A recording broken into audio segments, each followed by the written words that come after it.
পশম দিলে তোর একটু কি মায়া লাগে না, পশম দিলে তোর একটু কি মায়া লাগে না, সজাতির হাওয়া করে বাতাস কাঁদে, অন্তরে তবু কি বেতার পড়ে না, অন্তরে বেতার পড়ে না, পশম দিলে তোর একটু কি মায়া লাগে না, লা ইলাহা ইল্লাল্লাহ, সবাই লা ইলাহা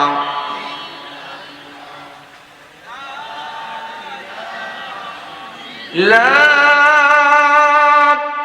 ইলাহা ইল্লাল্লাহ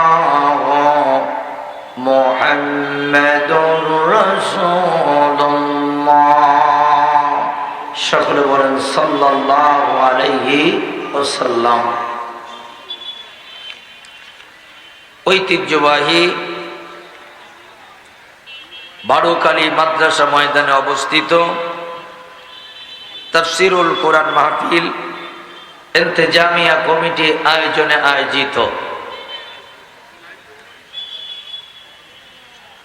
2 দিন ব্যাপী 24তম ঐতিহাসিক তাফসীরুল কোরআন মাহফিল 2024, 2 দিন ব্যাপী তাফসীরুল কোরআন মাহফিল করে কল্লা দুটি হাত আল্লাহর কুদরতি ক্যামেরায় বন্দী করে চিল্লায় বলেন আলহামদুলিল্লাহ, লিল্লাহি তাকবীর। আল কোরআনের আলোক, আল হাদিসের আলোক। ভাই এই কথাটা আমি মেনে নিতে পারি না। এই যে আল কোরআনের আলো ঘরে ঘরে জ্বালো, এইটা হলো আবু জেহেলের কথা।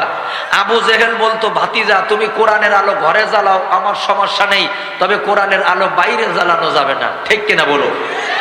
আবু জেহেল রাতের অন্ধকারে কোরআন শুনতো, এজন্য আবু জেহেলের ডায়লগ ছিল কি, আল কোরআনের আলো ঘরে ঘরে জ্বালো, বাইরে জ্বালানো যাবে না।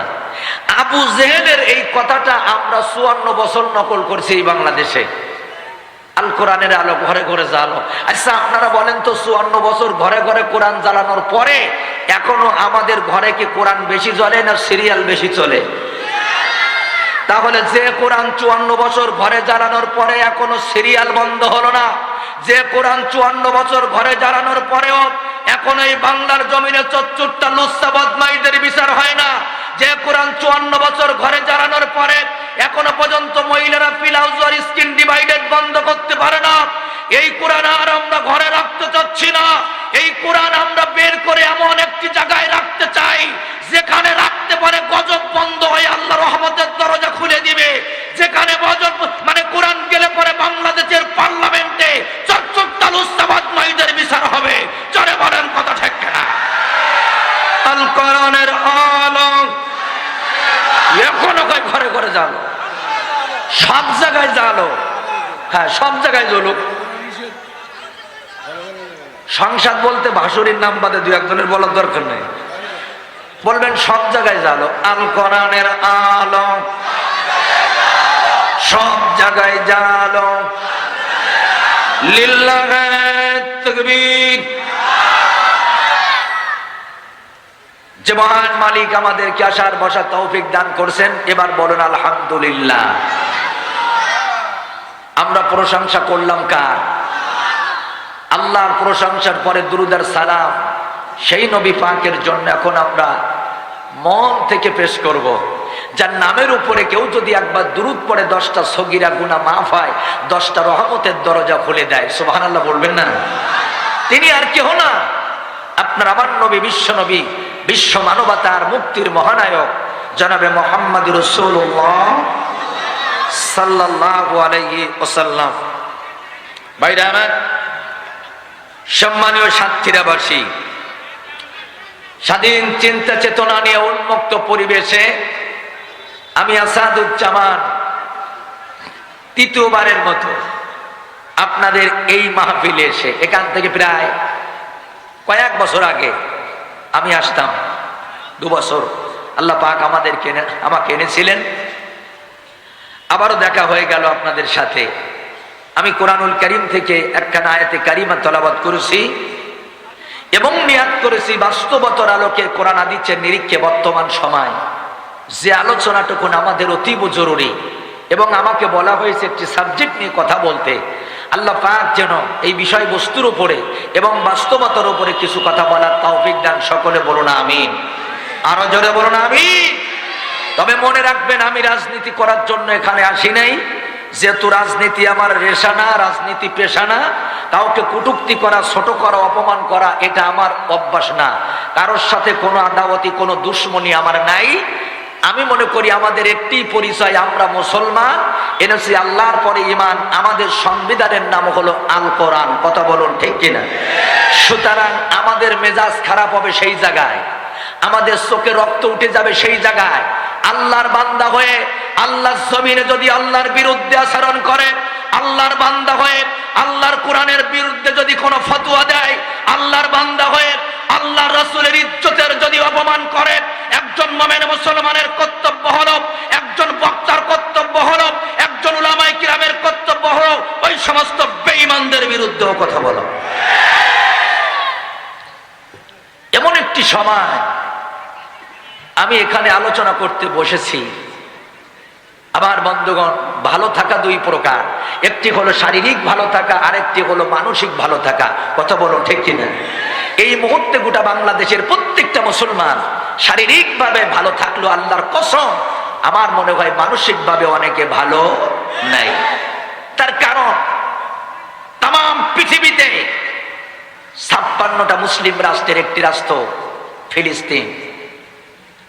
এই ফিলিস্তিনের এই পৃথিবীর দ্বিতীয় মসজিদ, মুসলমানদের প্রথম কিবলা বাইতুল মুকাদ্দাস, যেটাকে আমরা চিনি মসজিদুল আকসা নামে। একটু গভীরভাবে মনোযোগ দেন। যে সময় আমরা এখানে কোরআনের কথা বলতেছি, ঠিক এই সময় তাম পৃথিবী 200 কোটি মুসলমানের কলিজা রক্তক্ষরণ করে মাত্র 2 কোটি ইহুদির বাচ্চারা সেই প্রথম কিবলা বাইতুল মুকাদ্দাস মসজিদ দখল করে মুসলমানের রক্তে রঞ্জিত করতেছে। কথা বলো ঠিক কিনা? তাম পৃথিবীতে এমন কোন মসজিদ পাবেন না যেখানে সব নবী রাসূলের একসাথে নামাজ পড়েছে। শুধুমাত্র ওই বাইতুল মুকাদ্দাস মসজিদ আদম আলাইহিস সালাতু ওয়াস সালাম থেকে শুরু করে নবী মুহাম্মদ সাল্লাল্লাহু আলাইহি সাল্লাম পর্যন্ত সব নবীরা একসাথে নামাজ পড়েছে। সুবহানাল্লাহ। যে মসজিদটা হযরত সুলাইমান আলাইহিস সালাতু ওয়াস সালাম জিন্দারা নির্মাণ করেছেন, যে মসজিদের প্রতিটা দেয়ালে সূরাতুল ইয়াসিনটা খোদাই করে লেখা, যে মসজিদের আশেপাশে এত নবী রাসূলদের মাজার তাম পৃথিবীর অন্য কোন জমিনে আপনি পাবেন না। শুধু যেই মসজিদ তারা দখল করে নাই, সচ্চ বাচ্চাটা যে সময় মাকে জড়িয়ে রাতের বেলায় ঘুমিয়ে থাকার কথা, সেই জনম দোকানে মাকে তারা পাখির মতো গুলি করে হত্যা করেছে। ইউটিউবে দেখলাম 2 জন ভাই পানির ভিতরে একজন আর একজনকে জড়ায় ধরে ঘুমিয়ে আছে। যখন খাওয়া রক্ত আসে, খোদার যন্ত্রণায় কুত্তার সহযোগী হয়ে ডাস্টবিনে পচাবাসি খাবার গুলা তারা খুঁজতে থাকে। মুসলমান, এমন পরিস্থিতিতে আমার কর্তব্য কি, আমাদের করণীয় কি? 1500 বছর আগে আল্লাহ রাব্বুল আলামিন এই মহাগ্রন্থ আল কোরআনুল কারীমের মাধ্যমে আমাদেরকে একটি মেসেজ দিয়েছেন। এ পৃথিবীর মুসলমানেরা, এ বাংলাদেশের মানুষ, কে আওয়ামী লীগ, কে বিএনপি, কে জাতীয় পার্টি, কে জামাত ইসলামী, 18 দল, 14 দল, 20 দল সব ভুলে গিয়ে এই পরিস্থিতিতে তোমাদেরকে ওয়াতাসিমু বিহাবলিল্লাহি জামিয়া একটি দলে পরিণত হতে হবে। জোরে বলেন কয়টা দল? একটি দল। রাসূল বলেছেন এক মুসলমান আর এক মুসলমানের ভাই। তাহলে আল্লাহ বলেছেন পরস্পর বিচ্ছিন্ন হওয়া যাবে না। রাসূল বলেছেন এক মুসলমান আর এক মুসলমানের ভাই। আমি আমার আলোচনার মধ্যে বলে থাকি, আজ তাম পৃথিবীর প্রত্যেকটা মুসলমান যদি ঐক্যবদ্ধ হয়ে যায়, মুসলিম জাতি যদি একসাথে হয়ে যায়, আল্লাহর কসম, আল্লাহর কসম, কোন কাফের বেঈমান মুসলমানের দিকে চোখ রাঙানোর সাহস পাবে না। অনেকেই বলবেন পারমাণবিক শক্তি, স্কাট, ক্ষেপণাস্ত্র, রাসায়নিক গ্যাস সব তো তাদের হাতে। আমাদের কাছে কি আছে? আরে মিয়া, আমাদের কাছে কিছু নাই। তবে বলেন তো আমাদের মাথার উপরে কে আছে? আর জোরে বলতে হবে কে আছে? সে আল্লাহর ক্ষমতা আছে না নাই? আল্লাহ রাব্বুল আলামিন বললেন, আল্লাযীনা আমানু ইকাতিলুনা ফি সাবিলিল্লাহ والذين كفروا يقاتلون في سبيل الطاغوت فقاتلوا أولياء الشيطان إن كيد الشيطان كان ضعيفا صدق الله أكبر আল্লাহ রাব্বুল আলামিন ডেকে বললেন, পৃথিবীর মানুষেরা শোনো, যারা প্রকৃত ঈমানদার, যারা আল্লাহকে বিশ্বাস করে, সারাটি জীবন এরা লড়াই করে আল্লাহর রাস্তায়। আর যারা তাগুত, যারা কাফের, যারা অবিশ্বাসী, এরা তো লড়াই করে শয়তানের রাস্তায়। আল্লাহ রাব্বুল আলামিন বললেন, তোমরা যুদ্ধ বন্ধ করো না, লড়াই চালিয়ে দাও তাগুতের ওই বন্ধুদের বিরুদ্ধে, শয়তানের বন্ধুদের বিরুদ্ধে লড়াই চালিয়ে যাও, বন্ধ করো না। তোমরা মনে করো না কেহ নাই, ইন্না শাইতানা কানা যায়ীফা, ওই শয়তানের দল যত চক্রান্ত করবে আল্লাহর কাছে সবই দুর্বল। আল্লাহু আকবার। তাহলে সমস্ত ক্ষমতার মালিক কে? আর জোরে বলেন কে? আমার বন্ধুগণ, ভূমিকাতে আমি খুব বেশি সময় নেব না। আমার আত্মবিশ্বাস, সারা দিনের কর্মব্যস্ততা শেষ করে এই ক্লান্তিত দেহটাকে আপনারা আরামের বিছানায় না দিয়ে, আপনারা যারা এই ময়দানে এসেছেন, বক্তা সিয়ারা দেখার জন্য আসেন নাই, খিচুড়ির প্যাকেট আর বিরিয়ানির প্যাকেটের লোভে আসেন নাই, নিঃসন্দেহে আল্লাহর কোরআন শোনার জন্য আপনারা এখানে এসেছেন। জোরে বলুন কথা ঠিক কিনা? আমি কি ঠিক বললাম না ভুল বললাম? আচ্ছা বলেন তো, এমনও বান্দা আমাদের এই ময়দানে আছে যার জীবনে 200 মাহফিল শুনে ফেলেছে, বলেন তো আসে না নাই? 100 মাহফিল শুনেছেন, বলেন তো আসে না নাই? 100 মাহফিল শোনার আগে উনি বেনামাজি ছিল, 100 মাহফিল শোনার পরে এখনো বেনামাজি। 100 মাহফিলে যাওয়ার আগে উনি সুদ খাইতো 1000-100 টাকা, আর 100 মাহফিলে যাওয়ার পরে এখন সুদ খায় 1300 টাকা। কথা বলেন আছে না নাই? আমার বন্ধুগণ, তাহলে এই মাহফিল, 100 মাহফিলে তিনি সময় দিলেন 2 ঘন্টা 3 ঘন্টা করে। বলুন তো এই মাহফিল কি তার কোনো উপকার করেছে?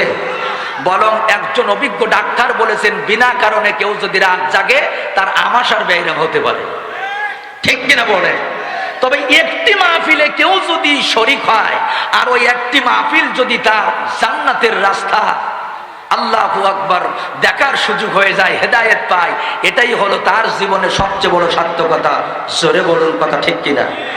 আর চিল্লায় বলেন কথা ঠিক কিনা? তাহলে আমার আত্মবিশ্বাস, আমরা শুধু কোরআন শুনতে আসি নাই, এই ময়দানে আমরা এসেছি কোরআন শুনে বাস্তব জীবনে আমল করব, এবং আমরা যারা প্রকৃত মুমিন মুসলমান, হেদায়েতের রাস্তা দেখে আজকের এই ময়দান থেকে বাড়ি যাব। জোরে বলুন কথা ঠিক কিনা? তবে বন্ধুরা আমার, আমি আপনাদের কাছে একটি, 2টা, 3টা প্রশ্ন করব, একটু জবাব ছেড়ে উত্তর দিবেন, খুব মনোযোগ দেন। বন্ধুরা আমার, কমপক্ষে 12টা বছর লেখাপড়া না করলে কোরআনের তাফসীর করা যায় না, কোরআনের অনুবাদ করা যায় না। ইসলামের প্রাথমিক জামানায় আল্লাহু আকবার, একজন বিধর্মী কোরআনের তাফসীর করেছিলেন, নামটা হলো গিরিশচন্দ্র। জোরে বলুন তো নামটা কি? কথা বলা লাগবে। শোনেন, যদি কোনো বক্তার কোনো মাহফিলে সাবজেক্ট দিয়ে দেয়, এই সাবজেক্ট নিয়ে আলোচনা করো খুবই কঠিন, মন চাইলেই আলোচনা করা যায় না। এজন্য খুব মনোযোগ দিবেন। হ্যাঁ, সাবজেক্ট নিয়ে কথা। আমার বন্ধুগণ, তো 12টা বছর লেখাপড়া না করলে যেমন তাফসীর করা যায় না, কোরআনের ব্যাখ্যা বিশ্লেষণ করা যায় না, গিরিশচন্দ্র কতটা গভীর জ্ঞান রেখেছেন কোরআনে, যে উনি কোরআনের অনুবাদ করেছেন, তাফসীর করেছেন। আচ্ছা বলেন তো, মরণের সময় কি গিরিশচন্দ্রের হেদায়েত নসিব হয়েছিল? না। ভাইজানেরা আমার, আবু জেহেল আল্লাহর নবীর শৈশব দেখলো, কৈশোর দেখলো, যৌবন কাল দেখলো, পবিত্র জবানের কোরআন তেলাওয়াত শুনলো। আমরা তো কোরআনের মাহফিলে যাওয়ার পরে 2 ঘন্টা আলোচনা শুনতে গেলে 200 গ্রাম বাদাম ভাজা, 100 গ্রাম আমার ভাইজান বুট বাজার প্রয়োজন হয়, গোপাল বিড়ি ইন্তাজ বিড়িও মাঝে মাঝে 2-1 জনের খাওয়া লাগে। কথা বলেন ঠিক কিনা? আর আবু জেহেল কোন বাদাম ছাড়া, বুট বাজা ছাড়া, বিড়ি ছাড়া সারা রাত দাঁড়িয়ে দাঁড়িয়ে কোরআন শুনেছে। সকাল হয়ে গেছে, সূর্যের আলো যখন গায়ে লাগে আকনাস ডেকে বলে, হুজুর বাড়ি যাবেন না? আবু জেহেল বলে, কোরআন এত ভালো কেন? যত শুনি তত মজা লাগে। কখন যে রাত পোয়াই গেছে আমি আবু জেহেল টের পাই না। যে আবু জেহেল সারা রাত কোরআন শুনেছে, বলেন তো মরণের সময় আবু জেহেল কি হেদায়েত পাইছিল? মুসলমান বন্ধুরা আমার, বিশ্ব নবীর আপন চাচা ছিল 9 জন। জোরে বলেন কয়জন? হারিস, হামজা, হাজান, আব্বাস, আবু তালিব, জুবাইর, জিরার, মুকাওবিম। এই আপন চাচাদের ভিতরে একজন চাচার নাম হলো আবু তালেব। 4 বছর বয়সে জনম দুঃখিনী মাকে হারালেন, 6 বছর বয়সে দাদাকে হারালেন, 8 বছর বয়সে আমার বন্ধুগণ দাদাকে হারানোর পরে এবার চাচার উপরে যখন খেদমতের দায়িত্ব পড়ে গেল, কেমন ভালোবাসা দিলেন। ছোট্ট একটা বর্ণনার ভিতরে আসছে, চাচা আবু তালিব আল্লাহর নবীকে রাতের বেলা জড়াই রাখতেন, নিজের সন্তানকে খাটের এক মাথায় দিয়া। নবীজির মুখে হাসি তো আবু তালিবের মুখে হাসি, আল্লাহর নবীর চোখে পানি তো আবু তালিবের চোখে পানি। ব্যবসার কাজে গেলাম, বিশ্ব নবীকে সাথে নিয়ে যেতেন, বাড়িতে রাখতেন না। এক নজর না দেখলে যে চাচা থাকতে পারে না। আপনারা বলেন তো মরণের সময় কি সেই চাচা হেদায়েত পেয়েছিল? কথা বলেন, কথা বলেন না। তাফসীরের ভিতরে আসছে, চাচা আবু তালিব যেদিন পৃথিবীর জমিন ছেড়ে চলে যাবেন, আবু জেহেল মাতার কাছে বসা, আব্দুল্লাহ ইবনে উবাইও বসা। আল্লাহর নবী এসে বলতেছেন, চাচা গো, জীবনে এত ভালোবাসা আমাকে দিলেন, একটিবার শুধু আপনি কালেমাটা পড়ে নেন, কিয়ামতের ময়দানে আল্লাহ জান্নাতের জন্য আমি আপনার সুপারিশ করব। সুবহানাল্লাহ। আবু জেহেল পাশ থেকে বলল, আবু তালিব, তুমি তোমার বাপ দাদার ধর্মের কি চুনকালি দিতে চাও? কত টাকা প্রয়োজন বলো, তারপরে বাপ দাদার এই ধর্মে চুনকালি দেওয়া যাবে না। চাচা আবু তালিব সেদিন বলেছিল, ভাসিজা, আমার কলিজায় তোর মহব্বত কম নাই, শুধুমাত্র একটি কথাই মরণকালে আমি তোরে বলে যেতে চাই, তোর এই কালেমাটা আমার পড়া হবে না। নবীজি সেদিন বলেছিলেন, চাচা আপনি কালেমা পড়েন আর না পড়েন, আমি আপনার জন্য একটু দোয়া করব। সাথে সাথে হযরত জিবরাইল আলাইহিস সালাতু ওয়াস সালাম চলে এসেছেন। ইয়া রাসূলুল্লাহ, ইয়া হাবিবাল্লাহ, আল্লাহ রাব্বুল আলামিন আমাকে জানিয়ে দিলেন, ইন্নাকা লা তাহদি মান আহবাবতা ওয়ালাকিন্নাল্লাহা ইয়াহদি মান ইয়াশা। জোরে কোন আল্লাহু আকবার। আপনি যদি কাউকে মহব্বত করেন, ভালোবাসেন, আপনি হেদায়েত দিতে পারবেন না। আল্লাহ রাব্বুল আলামিন নিজের দায়িত্বে হেদায়েত দিয়েছেন। আল্লাহ পাক বলেন, আমার নবীকে জানায় দেন। আল্লাহ পাক বলেন, আমার নবীকে জানায় দেন, আমার নবী কাউরে মহব্বত করলে হেদায়েত দিতে পারবে না। কারণ বলেন তো হেদায়েতের মালিক কে? আর জোরে বলেন, হেদায়েতের মালিক কে? আমার বন্ধুগণ, আমি আসাদুজ্জামান অনেক গবেষণা করলাম। এ পৃথিবীর শ্রেষ্ঠ সম্পদ সোনা, রূপা, হীরা, মণি, মুক্তা, এগুলো আল্লাহ পাক মানুষের কাছে দিলেন, হেদায়েতটা কেন আল্লাহর কাছে রাখলেন? এর উত্তরটা আমি কতটুকুন খুঁজে পেয়েছি জানেন? হেদায়েত এমন একটা দামি জিনিস, এইটা যদি আল্লাহ দুনিয়ায় কারোর কাছে দিতেন, বাজারে বিক্রি হতো হেদায়েত। আমার দেশে কিছু নাফরমানেরা আছে, সারা জীবন নামাজ নাই, কালাম নাই, পরকালে চিন্তা নাই, মদখোর, গাঁজাখোর, নেশাখোর, সারা জীবন পাটপারি করে মরণের সময় কয়েক বস্তা হেদায়েত কিনে ঘরের ভিতরে রেখে দিত। জোরে বলেন, কথা ঠিক কিনা? এজন্য হেদায়েত কিন্তু বাজারে বিক্রি হয় না, মার্কেটেও পাওয়া যায় না। বন্ধুরা আমার, হেদায়েত যদি কারোর কাছে বন্টন করতে দেওয়া হতো, হেদায়েত যদি কোনো নেতাকে বলা হতো এইগুলা বন্টন করে দাও, আমার মনে হয় যে করোনা চাউলের মতো বন্টন হতো। জোরে বলেন, কথা ঠিক কিনা? কিসের চাউলের মতো বন্টন হতো? হেদায়েত যদি কারো কাছে দিতেন যে বন্টন করো, করোনা চাউলের মতো বন্টন হতো। বঙ্গবন্ধুর কন্যা মাননীয় প্রধানমন্ত্রী শেখ হাসিনা হাজার হাজার বস্তা চাউল দিলেন গরিবদেরকে, সেই চাউলগুলা আমাদের পর্যন্ত এসে পৌঁছায় নাই। অনেক নেতার ঘরে 100 বস্তা 200 বস্তা পাওয়া গেছে, তেলের বোতলগুলো অনেকের খাটের নিচে পাওয়া গেছে। কথা বলেন ঠিক কিনা? একজনের বিধবা ভাতার টাকা আরেকজনে উঠিয়ে খায়, একজনের বয়স্ক ভাতার টাকা আরেকজনে উঠিয়ে খায়, মসজিদের বাজেট খায়, মাদ্রাসার বাজেট খায়, কবরস্থানের বাজেট খায়, বাথরুমের বাজেটও দুই একজন ছাড় দেয় না। তাহলে হেদায়েত যদি কোন নেতার কাছে বন্টন করতে দেওয়া হতো, ওই রকম করোনা চাউলির মতোই বন্টন হতো। ঠিক কিনা বলুন? বন্ধুরা আমার খুব মনোযোগ দিয়ে দেবে কথাগুলো। আল্লাহ রাব্বুল আলামিন এবার হেদায়েত যদি রূপ চেহারাওয়ালা মানুষদেরকে দিতেন, চেহারা সুন্দর, তাদেরকে আল্লাহ পাক হেদায়েত দিতেন, তাহলে ওই বোম্বের শাহরুখ খান আর বাংলাদেশের কিং খান সাকিব খান, পরিমণি মমতাজার মাহিয়া মাই ছাড়া আমাদের মতো মৌলবীদের কপালে কিন্তু হেদায়েত জড়ত না। জোরে বলুন কথা ঠিক কিনা? হেদায়েত যদি চেহারাওয়ালা মানুষের কাছে দেওয়া হতো, হযরতে বেলালের মতো হাবশী গোলামে হেদায়েত নসিব হতো না। জোরে বলেন ঠিক কিনা? হযরতে লোকমানের মতো পেটে খাটো হাবশী গোলামের ভাগ্যে হেদায়েত জড়ত না। এজন্য আল্লাহ পাক বলেছেন, ইন্নাকা লা তাহদি মান আহবাবতা ওয়ালাকিন্নাল্লাহা ইয়াহদি মান ইয়াশা। আমি আল্লাহ পাকের কাছে হেদায়েত রেখে দিয়েছি। জোরে বলো সুবহানাল্লাহ। তবে বান্দারে, হেদায়েতের রাস্তা আমি দুনিয়াতে একটা তোদের দেখাইছি। জোরে বলুন কয়টা? আরো জোরে। জোর হলো না? এতক্ষণ যা বললাম এই ওয়াজ থেকে বুঝলেন যে হেদায়েত কি মানুষের হাতে না আল্লাহর হাতে? তবে আল্লাহ পাক হেদায়েতের কয়টা রাস্তা দেখাইছেন? একটা।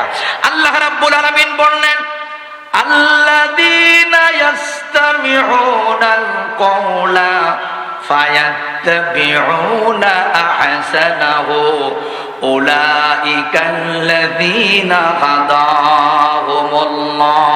জোরে কোন আল্লাহু আকবার। পৃথিবীর মানুষেরা শুনে নাও, হিদায়াতের একটি রাস্তা আমি আল্লাহ তোদের দেখিয়ে দিলাম। আমার এই কুরআনুল কারীম যারা পড়বে, এই কুরআনুল কারীম যারা শুনবে, ফায়াত্তাবিউন, এই কুরআন দিয়ে যারা বাস্তব জীবন পরিচালনা করবে, আমি আল্লাহ কথা দিলাম, উলাইকাল্লাযিনা হাদাহুমুল্লাহ, আমার এই কুরআন তোদের হেদায়েতের পথ দেখা দিবে। এ কি মোল্লার কথা না আল্লাহর কথা? কোরআনের ভিতরে দুই প্রকারের হেদায়েত পাবেন, একটা হলো ইরাতুত তারিক আর একটা হলো ইসাল ইলাল মাতলুব।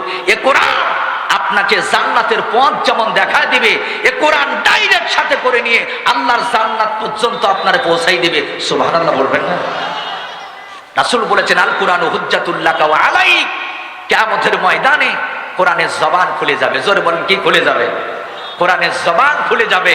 সেদিন কোরআন বান্দাকে আল্লাহর সাথে তর্ক করতে থাকবে যে এটা আমার আশিক, কোরআন তেলাওয়াত করেছে, কোরআন তার সিনার ভিতরে রেখেছে, আল্লাহ তাকে আপনি জাহান্নামে দিতে পারেন না, আমি কোরআন তাকে ভালোবেসেছি, সুতরাং আপনার জান্নাতের রাস্তাটা আমি কোরআন তাকে দেখাই দিতে চাই। আল্লাহ পাক বলবেন, কোরআন তুই সাথে করে নিয়ে আমার জান্নাতে তারে বসায় দে। সুবহানাল্লাহ বলবেন না? অথচ এই দুনিয়াতে দেখা গেল জাহাঙ্গীরনগর বিশ্ববিদ্যালয়ের নংপট যুবক জসিমউদ্দিন মানিক 100 মেয়েকে ধর্ষণ করে সেঞ্চুরি করলো, তার নাম বিকৃতি হয় না, তার গলায় ফুলের মালা, মুখে তাকে রসগোল্লা। আর যারা কোরআন শিখায়, কোরআনের তাফসীর করে বেনামাজিকে নামাজি বানায়, কোরআনের তাফসীর করে বেপর্দা নারীকে পর্দার ভিতরে ঢোকায়, কোরআনের তাফসীর করে বিধর্মীদেরকে মুসলমান বানায়, আজকে তাদেরকে বলা হয় তেতুল হুজুর, তাদেরকে বলা হয় মোল্লা। ঠিক বললাম না ভুল বললাম?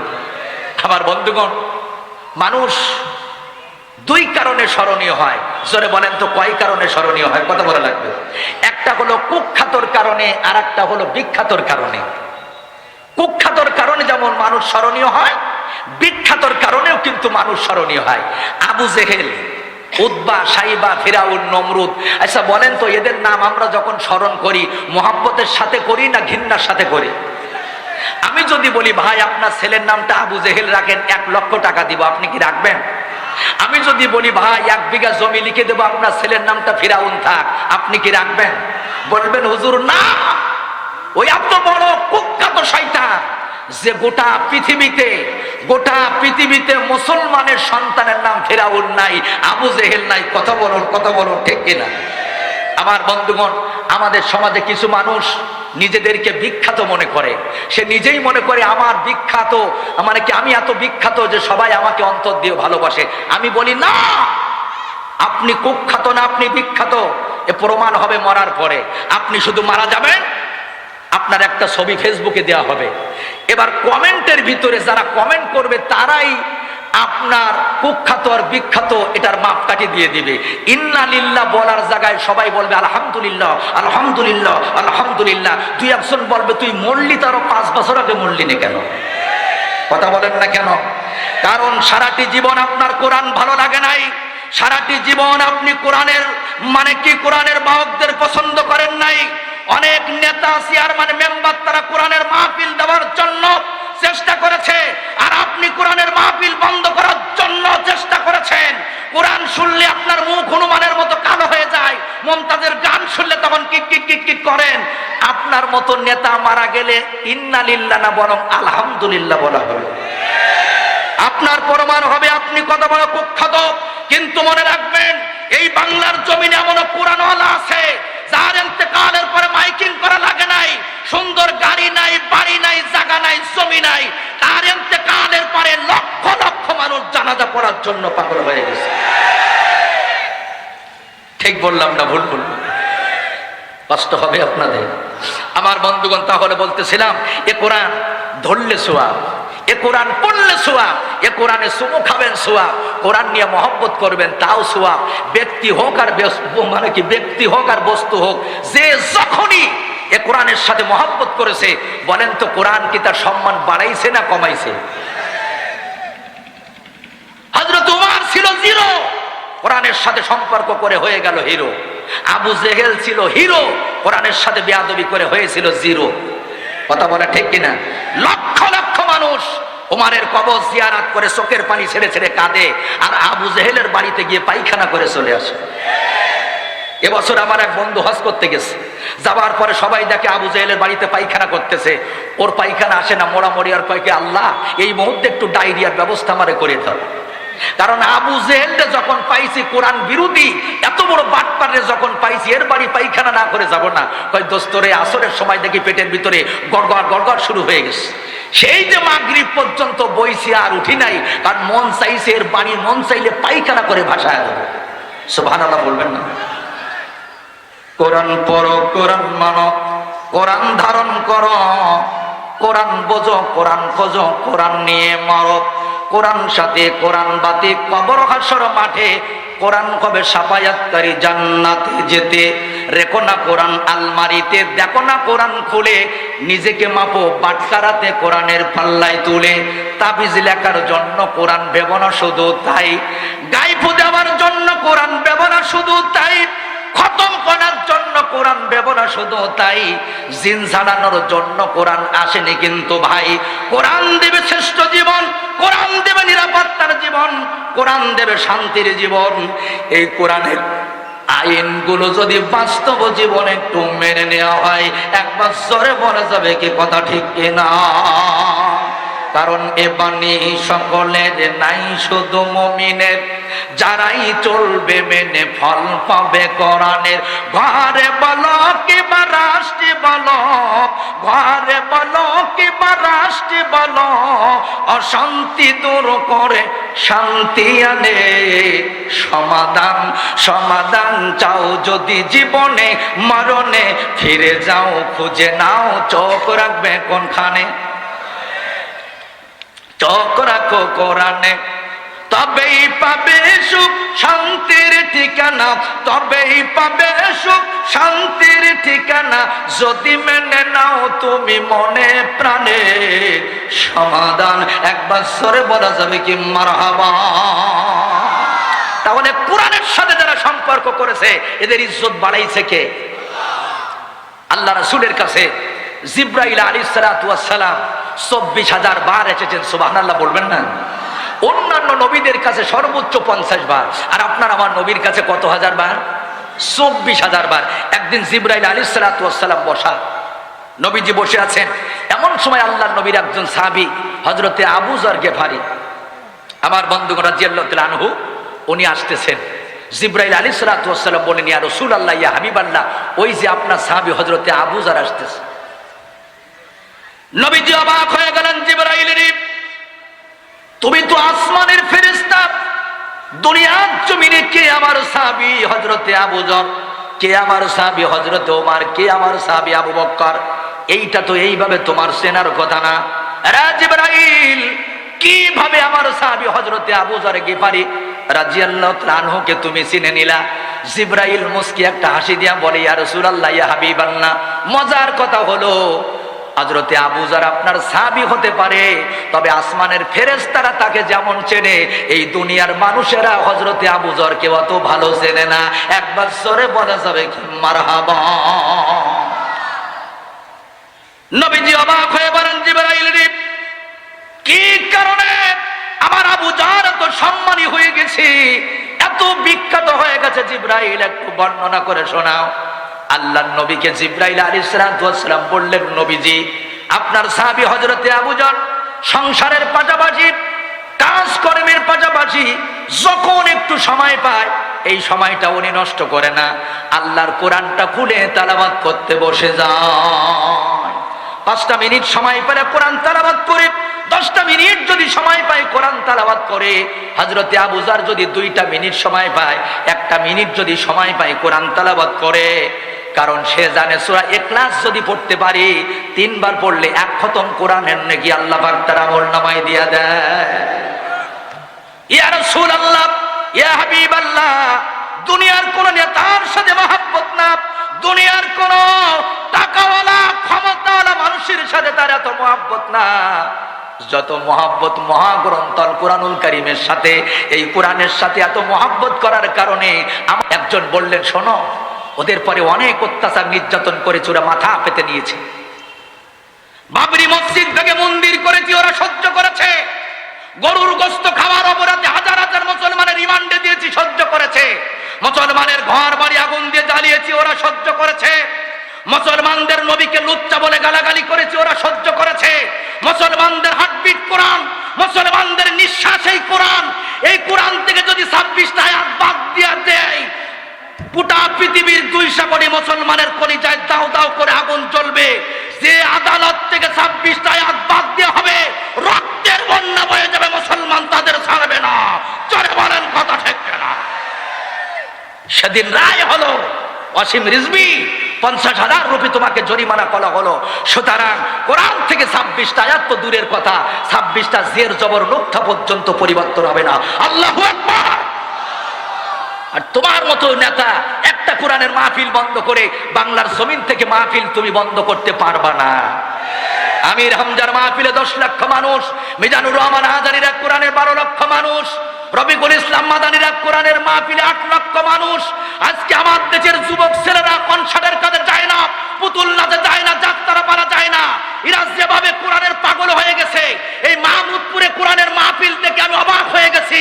আমার কেমন মনে হচ্ছে আগামীর পৃথিবী কোরআনের পৃথিবী, আগামীর বাংলাদেশ কোরআনের বাংলাদেশ, আগামীতে সংসদের ভিতরে কোরআনের তাফসীর শুরু হবে।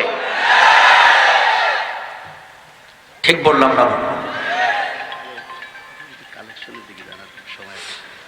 মুসলমান বন্ধুরা আমার, আপনাদের কষ্ট হচ্ছে মনে হয়, চলবে না, বন্ধ হবে।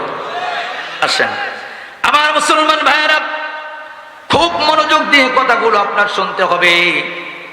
আল্লাহু আকবার। তাফসীরে আনোয়ারুল কোরআনের মধ্যে আছে, ইসলামের প্রাথমিক যুগে 2টা গোত্র ছিল। জোরে বলেন কয়টা? কথা বলা লাগবে। একটা গোত্রের নাম হলো আউস, আর একটা গোত্রের নাম খাজরাজ। আমার সাথে বলেন তো, প্রথম গোত্রের নাম কি বললাম? আউস, আর একটা কি? খাজরাজ। এদের সাথে মাঝে মাঝে তর্ক হতো। আউস গোত্র খাজরাজ গোত্রদেরকে বললেন, আচ্ছা ইসলামের জন্য তোমরা কি দিতে পেরেছো? আর খাজরাজ গোত্র বলল, বেটা আমরা কি দিয়েছি, তোরা কি দিয়েছিস একটু বলতো। আউস গোত্র বলল, আমরা ইসলামের জন্য আমাদের 4টা মায়ের 4টা শ্রেষ্ঠ সন্তান দিয়েছি। সুবহানাল্লাহ বলবেন না? কোন 4টা শ্রেষ্ঠ সন্তান একটু বলতো। আউস গোত্রটিকে বললেন, খাজরাজ গোত্রটি, 1 নাম্বার আমাদের সন্তান হলো নাপাক অবস্থায় জিহাদের ময়দানে চলে গেছে, গোসল করে নাই, ওনার স্ত্রী ছাড়া আল্লাহ পাক ছাড়া কেউ জানে না, যুদ্ধের ময়দানে শহীদ হয়ে গেলেন। লক্ষ লক্ষ ফেরেশতারা তার লাশটাকে আকাশে নিয়ে গিয়া ওখান থেকে গোসল করালেন, জমিনে আনলেন, দাফন কাজে শরীক হলেন। আল্লাহু আকবার। এমন কোন মায়ের সন্তান আছে ফেরেশতারা তাকে আসমানে নিয়ে গোসল করায়? আমাদের আউস গোত্রের এক সন্তান, নামটা হলো হযরতে হানজালা রাদিয়াল্লাহু তাআলা আনহু। একবার জোরে বলা যাবে কি সুবহানাল্লাহ? ওনারা বললেন এটা আমাদেরই একটা সন্তান। বলে 2 নম্বর সন্তানটার নাম বলো। ওনারা বললেন 2 নম্বর সন্তান হলো যেদিন পৃথিবীর জমিন ছেড়ে চলে গেছি হযরতে সাদ বিন আবি ওয়াক্কাস রাদিয়াল্লাহু তাআলা আনহু। আসমানটা থরথর করে কাঁপতেছে, জমিনটাও থরথর করে কাঁপতেছে। আল্লাহ রাব্বুল আলামিন ডেকে বললেন, এই আসমান তোরা থাম, এ জমিন তোরা থাম। আমার সাদ বিন আবি ওয়াক্কাস রাদিয়াল্লাহু তাআলা আনহু, তোরা তাকে যেমন ভালোবেসেছিস আমি আল্লাহ তাকে তোদের চেয়ে বেশি ভালোবাসি। ওনারা বললেন যে আমাদের 2 নম্বর সন্তান যার ইন্তেকালের পরে আসমান আর জমিন থরথর থরথর করে কাঁপে, কোন মায়ের সন্তানের এই সৌভাগ্য হয়? 3 নম্বরে বললেন হযরতে খুজাইমা ইবনে সাবিত রাদিয়াল্লাহু তাআলা আনহু। সকলে যদি একজনের সাক্ষী দেয়, একজনের গণনা হয়, তবে হযরতে খুজাইমা ইবনে সাবিত যদি একজন সাক্ষী দেয়, আল্লাহ বলেন 2 জনের সাক্ষী আমি একা গণ্য, 2 জনের সাক্ষী একজনের ভিতরে গণনা করে নেই। সুবহানাল্লাহ বলবেন না? ওনারা বলেন এটা হলো 3 নাম্বার, মানে 4র্থ নাম্বার একটা বল। ওনারা বললেন 4র্থ নাম্বার সন্তান হলো হযরতে আসিম ইবনে সাবিত রাদিয়াল্লাহু তাআলা আনহু। মুনাফিকরা যখন পাহাড়ের পরে তাকে শহীদ করে দিয়েছে, আমার ভাইজান একজন ঘোষণা দিল, আসিম ইবনে সাবিতের মাথা যদি আনতে পারো 100 উট পুরস্কার দেওয়া হবে। আল্লাহ রাব্বুল আলামিন লক্ষ লক্ষ ভেমরুল পাঠিয়ে দিলেন, বলে যাও আমার আসিম ইবনে সাবিতের মাথা যেন কোনো বেঈমান কাটতে না পারে। সারাটা রাত তারা চেষ্টা করেছে, একজন কাফের আসিম ইবনে সাবিতের পাশে আসতে পারে নাই। ভেমরুল তার লাশটাকে পাহারা দিয়েছিল। সকালবেলা বৃষ্টির পানিতে কোথায় যেন চলে গেল কেউ জানে না, কেউ দেখতেও পায় নাই। আউস গোত্র গর্ব করে বলে এই 4টা শ্রেষ্ঠ সন্তান ইসলামের জন্য আমরা কুরবানি করেছি। সুবহানাল্লাহ বলে। খাজরাজ গোত্র একটু মুস্কি হাসি দিয়া বলে, শোনো আমরা কিছু দিতে পারি নাই, তবে কি দিয়েছি জানো? আল্লাহ রাসূলের জামানায় পরিপূর্ণ কোরআনের হাফেজ ছিল 4 জন। জোরে বলেন কয়জন? 10 পারা, 20 পারা, 25 পারা, 26 পারা, অনেক হাফেজ ছিল। সম্পূর্ণ 30 পারা হাফেজ ছিল কয়জন বললাম? 4 জন। তাফসীরের ভিতরে আছে খাজরাজ গোত্র দেখে বললেন ওই 4টা মায়ের সন্তান 4 জন কোরআনের শ্রেষ্ঠ হাফেজ আমাদের খাজরাজ গোত্রেরই সন্তান। জোরে বলা যাবে কি সুবহানাল্লাহ? মুসলমান বন্ধুরা আমার, ওনারা গর্ব করে বললেন, শুনে নাও কিয়ামতের ময়দানে তোমাদের ওই শ্রেষ্ঠ 4টা সন্তান যখন দাঁড়িয়ে থাকবে, তখন আমাদের একটা কোরআনের ওই সন্তানকে আনা হবে, একটি আয়াত তেলাওয়াত করবে, আল্লাহ পাক একটি জান্নাতের ভিতরে তাকে দেয়া দিবে। 2 নম্বর আয়াত পড়বে, 2 নম্বর জান্নাতে উঠবে, 3 নম্বর আয়াত পড়বে, 3য় নম্বর জান্নাতে উঠবে। যত হাজার আয়াত পড়বে সেই কয় হাজার জান্নাতের ব্যবস্থা আল্লাহ তাকে করে দিবেন। শুধু তাকে না, তার জনম দক্ষিণী মা বাবাকে কিয়ামতের ময়দানে নূরের মুকুট দিয়া রাজা বাদশাদের চেয়ে তাদের সম্মানের ব্যবস্থা করে দেওয়া হবে। আমার বন্ধুগণ, খাজরাজ গোত্র বললেন এর চেয়ে শ্রেষ্ঠ সন্তান আমার মনে হয় আর জানা, জোরে বলেন জানা নাই। তোমরা কাদেরকে গালাগালি করো, তাদেরকে ব্যাঙের ছাতা বলো, জঙ্গি বলো, আমি তাদের কাছে প্রশ্ন করতে চাই, আমি তাদের কাছে প্রশ্ন করতে চাই।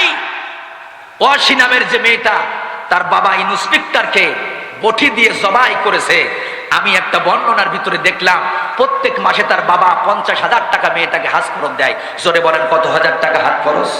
50,000 টাকা হাত খরচ দিয়েছে। যে মেয়েটাকে ও অবৈধভাবে গড়ে তুলেছে সেই মেয়ে ওয়াসি তার বাবা তার মাকে বটি দিয়ে রাত্রিবেলা জবাই করেছে। আমি আসাদুজ্জামান আল্লাহর কোরআন শপথ করে বললাম, এই 2টা ঠোঁট দিয়ে কোনোদিন আমার মাকে একটা বড় কথা বলি নাই, আমার বাবাকে কোনোদিন অ্যাকশনের নজর দিয়ে আমি তাকাই নাই। কেন জানেন? যখনই মার দিকে তাকাইতে গেছি কোরআন আমাকে ডেকে ডেকে বলেছে ওয়াকাদা রব্বুকা আল্লাহ তা'বুদু ইল্লা ইয়াহু ওয়া বিল ওয়ালিদাইনি ইহসানা। জোরে জোরে বলুন কথা ঠিক কিনা? আমার মুসলমান ভাইরা, আমি তাদেরকে বলতে চাই আজকের এই মাহমুদপুর হাফিজিয়া মাদ্রাসায় একটু আসবেন। আমি আপনাদের দাওয়াত দিয়ে গেলাম, ভার্সিটির একটা ছেলেকে যখন শিক্ষক মারতে যায়, লাঠি ধরে বলে একটা বাড়ি দেবেন না, বান্দরবনে পাঠিয়ে দেব। আর মাদ্রাসার ছাত্রদেরকে মারতে মারতে উস্তাদ যখন ক্লান্ত হয়ে যায়, একটু আগে যে ছেলেটাকে মেরেছে এক গিলাস পানি নিয়ে হুজুরের সামনে গিয়া পাখা নিয়ে বলে, হুজুর আমাকে মারার পরে আপনার কষ্ট হয়ে গেছে, আসেন আপনার গায়ে একটু বাতাস করি। কথা বলুন ঠিক কিনা? আমার বন্ধুগণ, আজকে যারা শরীফ থেকে শরীফা হতে চায়, বাংলাদেশের শিক্ষা ব্যবস্থাকে কুরবানি দিয়ে আমেরিকার মতো লাল কুত্তার আদর্শ বানাইতে চায়, বিশ্বাস করেন এই জাতীয় সন্তান কখনো পিতামাতার বাধ্য সন্তান হতে পারবে না। চলে বলেন কথা ঠিক কিনা? এজন্য সন্তানকে যদি মানুষের বাচ্চা বানাইতে চান, সন্তানকে যদি আনুগত্য বানাইতে চান, তাহলে বিকল্প আর কোনো রাস্তা নাই। সন্তানকে এই কোরআন শিখাইতে হবে। জোরে বলুন, কি শিখাইতে হবে? কথা বলা লাগবে। কি শিখাইতে হবে? কোরআনের রঙে আপনার সন্তানের আদর্শকে রঙিন করতে হবে। হযরত ওমর ফারুক রাদিয়াল্লাহু আনহুর কাছে এক ছেলে জিজ্ঞাসা করেছিল যে সন্তানের খেদমত আগে করতে হবে নাকি পিতামাতার খেদমত আগে? উনি বলেছিলেন সন্তানের খেদমত আগে। প্রথম খেদমত হলো আয়াস্তানজিবা উম্মাহু, সন্তানকে ভালো বানাইতে গেলে সুন্দর একটা মা দিতে হবে। জোরে বলেন, কি মা? সুন্দর মা। আমাদের দেশে ভার্সিটির মেয়েগুলা আজকে তারা ব্লাউজ ছাড়া, ছোট ছোট প্যান্ট পরে, বিকিনি পরে আজকে তারা আন্দোলন করে যে আমাদের দাবি মানতে হবে, পোশাকের স্বাধীনতা দিতে হবে। আমরা পোশাক পরবো কি পরবো না, আমরা ব্লাউজ গায়ে দেবো কি দেবো না। দেখো কেন তেতুল হুজুর, তাকাও কেন তেতুল হুজুর, নুড়ে চুড়ে দোষগুলো কিন্তু আমাদের ঘাড়ে দেওয়া হয়। জোরে বলুন কথা ঠিক কিনা? শোনেন, স্কিন ডিভাইডেড পরা মেয়ে, প্লাজো পরা মেয়ে, মোটর সাইকেলে দুই পাশে ঠ্যাং দিয়া দুলা ভাইরে যিনি সামনে জড়াই ধরে রাস্তা দিয়া চলে, এই মেয়েটার পেটে পরিমণি মাহিয়া মাই এই জাতের মেয়ে ছাড়া কোনো আল্লাহর ওলির জন্ম কিন্তু হতে পারে না। যে মা সন্তান পেটে নিয়ে কোরআন তেলাওয়াত করবে, সন্তান পেটে নিয়ে নামাজ পড়বে, যে মা সন্তান পেটে নিয়ে আল্লাহর নামে জিকির করবে, ওই মায়ের পেটে শাহজালালের মতো সন্তান হবে, ওই মায়ের পেটে আব্দুল কাদের জিলানীর মতো সন্তান হবে। জোরে বলেন কথা ঠিক কিনা? আমার বন্ধুগণ, এজন্য 1 নম্বর সূরা ইয়াস্তানজিবা উম্মাহু, 2 নম্বর হলো ইহসিনা ইসমাহু, সুন্দর একটা ইসলামিক নাম রাখতে হবে। জোরে বলেন, কি নাম রাখতে হবে? কথা বলা লাগবে। ইসলামিক নাম। ওই যে আমাদের সন্তানদের নাম কি আমরা রাখি? বুলেট, তারপরে জ্যাক। ছেলের নাম কি রাখছে? জ্যাক। কিয়ামতের ময়দানে যদি ডাক দেয়া হয়, বাবা জ্যাক, তোর জাহান্নামটা তাকাই তাকাই দেয়া। ঠিক কিনা বলেন? এরপরে ছেলের নাম রাখা হয় কি জানেন? সংগ্রাম। হ্যাঁ, যেভাবে আমাদের বাংলাদেশে নামের প্রতিযোগিতা চলতেছে, আর কিছুদিন পরে নাম খুঁজে পাওয়া যাবে না। ছেলের নাম রাখতে হবে রড, আর মেয়েদের নাম থাকবে সিমেন্ট। ঠিক কিনা বলুন আমার বন্ধুগণ? তাহলে এটা হলো 2 নম্বর। আর 3 নম্বর হলো ওয়ায়ুআল্লিমুল কোরআন। সন্তানকে যদি মানুষের বাচ্চা বানাইতে চাও, সন্তানের কাছ থেকে যদি খেদমত নিতে চাও, তাহলে এই কোরআনটাকে, তোমার সন্তানকে 11টা টিকা দিয়েছো, তোমার সন্তানকে কোরআনের টিকাটা দিয়ে নাও। জোরে বলেন, কিসের টিকা? কথা বলা লাগবে, কিসের টিকা? তোমার সন্তানকে কোরআনের টিকাটা দিয়ে নাও। আপনাদের মনোযোগ আছে তো? আলোচনা কি চলবে না বন্ধ হবে? লিল্লাহে তাকবীর। তাহলে কোরআন যে হেদায়েত দিতে পারে আপনাদের বিশ্বাস হয়? হয়। আমার মুসলমান ভাইরা, ছোট্ট একটি কথা বলে আমি আপনাদের কষ্ট দেব না, যেহেতু প্রধান বক্তা এসে গেছেন, আলোচনা করবেন। হযরত ওমর ফারুক রাদিয়াল্লাহু তাআলা আনহু যখন তরবারি নিয়ে আল্লাহর নবীকে মারার জন্য রওনা হয়েছিলেন, আপনারা জানেন যে প্রতিমধ্যে বোনের বাড়িতে ঢুকেছিলেন। বোনের অপরাধ ছিল কোরআন পড়া। জোরে বলেন, কি পড়া? কথা বলেন। কোরআন পড়ার অপরাধ ছিল। ভাই জানেন, আরে আমার বোনকে মারা শুরু করলেন, দোলা ভাইকে মারা শুরু করলেন। মারতে মারতে হযরত খাব্বাব রাদিয়াল্লাহু তাআলা আনহু যখন আড়ালে উনি লুকিয়ে আছেন, মারার পরে বোনকে বলেছিল, তোর হাতে কি? বলে কোরআনের কপি, আমার কাছে দে। বলে জীবন চলে যাবে, এই পবিত্র জিনিসটা আপনার কাছে দেব না। এই কোরআন ধরতে গেলে আপনার উজু করা লাগবে। জোরে বলেন, কি করা লাগবে? হযরত ওমর মানার সিদ্ধান্ত নিয়ে নিলেন, উজু করলেন। উজু করে আসার পরে বললেন, কোরআনটা আমার কাছে দে। বোন বললেন, না না, এ কোরআন ধরতে গেলে ফাইজা করাতাল কোরআন ফাস্তাইজ বিল্লাহ, আমি যখন আউজ বিল্লাহ বলবো, আমার সাথে আপনার আউজ বিল্লাহ বলতে হবে। হযরত ওমর আউজ বিল্লাহ পড়ার মতো সিদ্ধান্ত নিয়ে নিল। মুসলমান বন্ধুরা আমার, বেশি আয়াত শোনা লাগে নাই, মাত্র 5খানা আয়াত তেলাওয়াত করা হলো। হযরতে ওমরকে কোরআন এমন হিদায়াত দিল যে দুনিয়ার থেকে জান্নাতের সুসংবাদ নিয়ে হযরত ওমর কবরে গেছে। আল্লাহু আকবার। তাফসীরের ভিতরে আসছে হযরত ওমর যখন কোরআনকে ভালোবেসে বুকে জড়ে দাঁড়িয়ে আছে, হযরতে খাব্বাব রাদিয়াল্লাহু আনহু এসে বলতেছেন, ওমর আল্লাহর কসম, গত রাত্রি আমি দেখেছি আখিরি জামানার নবী বিশ্ব নবী ওই বাইতুল্লাহ চত্বরে দুটি হাত তুলে বলেছিল, হে আল্লাহ, ইসলামের জন্য, ইসলামকে শক্তিশালী করার জন্য হয় আবু জেহেলকে না হয় ওমরকে একজনকে আপনি দিয়ে দেন। আবু জেহেল কোরআন শুনেছে কিন্তু মানার সিদ্ধান্ত নেয় নাই, এই জন্য ওর কপালে হিদায়াত জোটে নাই। হযরত ওমর যখন উজু করেছে, ওমর যখন আউযুবিল্লাহ বিসমিল্লাহ পড়েছে, কোরআন যেটা বলেছে সেটা মেনে নিয়েছে, বেশি সময় লাগে নাই, কোরআন তাকে হিদায়াত দিয়ে দিয়েছে। জোরে বলেন কথা ঠিক কিনা? আমাদের দেশে অনেক মানুষ আছে কোরআনের তেলাওয়াত শুনে চোখের পানি ছেড়ে কান্দে, কিন্তু ওই আইন শুনলে ওর মুখটা হনুমানের মতো কালো হয়ে যায়। কিয়ামত পর্যন্ত যদি ও কোরআন শুনে, কোরআন তেলাওয়াত করে, বিশ্বাস করেন ওর কপালে কিন্তু আবু জেহেলের মতো হেদায়েত জুটবে, হেদায়েত জুটবে। জোরে বলেন। শোনেন, আমি সেদিন অবাক হয়ে গেলাম, একটা ছেলের নাম সাগর। জোরে বলেন। এই কিন্তু আমার একেবারে শেষের দিকে, ছেলেটার নাম হলো সাগর। জোরে বলেন, নামটা কি? সাগর। এই ছেলেটা যখন কলেজে পড়ে, চুলে স্টাইল, প্যান্টে স্টাইল, একটা গাড়ি চালায় সেটাও স্টাইল দিয়া। জনম দুঃখিনী, মার একটা চোখ নাই, মার গায়ের রংটা কালো। ছেলেটা বলেছে, মা আমি কলেজের ছাত্র, আমার একটা সম্মান আছে, তুমি কখনো মনের ভুলে আমার কলেজের পাশে যাবে না, তোমাকে দেখলেই আমি বন্ধুদের কাছে অপমানিত হব। জনম দুঃখিনী মা বলতেছে, বাজান তোর বাবা তো বেঁচে নাই, আমি গরিব মানুষ, লোকের বাড়ি কাজ করে খাই। আমার বন্ধুগণ, মা জননী একদিন ভুলের কারণে হয়তো কলেজের সামনে গেছে একটু খাবার নিয়ে, ওই বেয়াদব বাড়িতে এসে মাকে অকথ্য ভাষায় গালাগালি করে 10 বছর মায়ের সাথে কথা বলে না। জোরে বলেন কয় বছর? 10টা বছর কথা নাই। জনম দুঃখিনী মা যেদিন মারা গেছে, বালিশের তলায় একটা চিঠি পাওয়া গেছে। চিঠিটা কি জানেন? মনোযোগ দেন। চিঠিতে লেখা ছিল, বাবা সাগর, আমি তোর সেই চোখ কানা মাটা, একটা চোখ না থাকার কারণে তুই যাকে ছেড়ে চলে গেলি রে বাবা, আমি তোর সেই কানা মা। সব মায়েদের তো 2টা করে চোখ থাকে, আমার তো একটা চোখ। কোনোদিন তো জিজ্ঞাসা করলি না, মা তোমার একটা চোখ কেন? শুনে রাখ বাজান, আমি আজকে বলে যাই, 6 বছর বয়সে খেলা করতে গিয়া খেজুরির কাটার গুতু লেগে তোর চোখটা নষ্ট হয়ে যায়। তোকে হাসপাতালে নিয়ে গেলাম, ডাক্তার বলল অপারেশন করা লাগবে, লক্ষ লক্ষ টাকা খরচ হবে এই মুহূর্তে অপারেশনে। তোর তো বাবা বেঁচে নাই, আমি জনম দুঃখিনী মা কোথায় টাকা পাবো?